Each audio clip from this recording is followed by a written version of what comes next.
A reading from the Holy Gospel according to Matthew, chapter 25, verses 14 to 30. The passage is taken from the Message version of the Bible.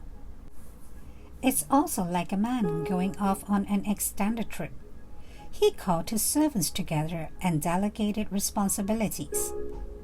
To one he gave $5,000, to another $2,000, to a third $1,000, depending on their abilities.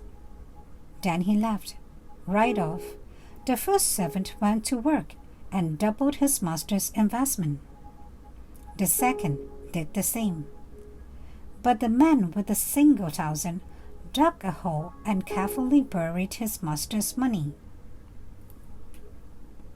After a long absence, the master of those 3 servants came back and settled up with them.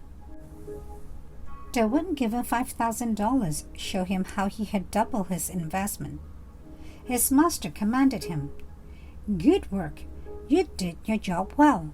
From now on, be my partner." The servant with the $2,000 showed how he also doubled his master's investment. His master commanded him, "Good work, you did your job well. From now on, be my partner." The servant given $1,000 said, "Master, I know you have high standards and hate careless ways, that you demand the best and make no allowances for error. I was afraid I might disappoint you, so I found a good hiding place and secured your money. Here it is, safe and sound down to the last cent." The master was furious. "That's a terrible way to live. It's criminal to live cautiously like that. If you knew I was after the best, why did you do less than the least? The least you could have done would have been to invest the sum with the bankers, where at least I would have gotten a little interest. Take the $1,000 and give it to the one who risked the most, and get rid of this play it safe, who won't go out on a limb. Throw him out into the utter darkness." The Gospel of the Lord. Reflection according to St. Matthew chapter 25 verses 14 to 30. Do not be afraid to take risks. In the parable of the talents, Jesus teaches us the importance of using our gifts for the benefit of God's people. Pope Francis points out that this parable relates to the life of every individual. This parable reflects the beginning, the middle and the end of our lives. Everything begins with great good. The master does not keep his wealth to himself but gives it to his servants, 5 talents to one, 2 to another, 1 to a third, to each according to his ability. According to estimates, 1 talent was equivalent to about 30 kilograms of silver. In today's terms, it would equate to approximately $25,000. It was of immense value.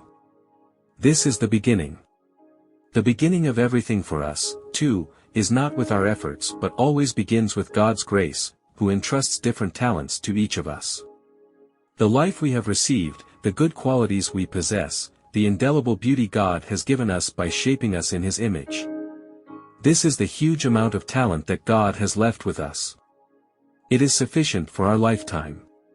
However, often, we look only at the things we lack and complain about what we do not have. We are seldom content or satisfied with what we have. We are so obsessed with the phrase, "if only." If only I had that job. If only I had that home. If only I didn't have this or that problem. Those illusory words, "if only," prevent us from seeing the good all around us. In the Gospel, good servants are those who take risks. They are neither fearful nor overcautious, they do not cling to what they possess. If goodness is not invested, it is lost. Jesus addressed those servants who took the risk, calling them faithful. Unless you take risks, you will end up like the third servant, burying your abilities, your material and spiritual wealth, and everything you possess.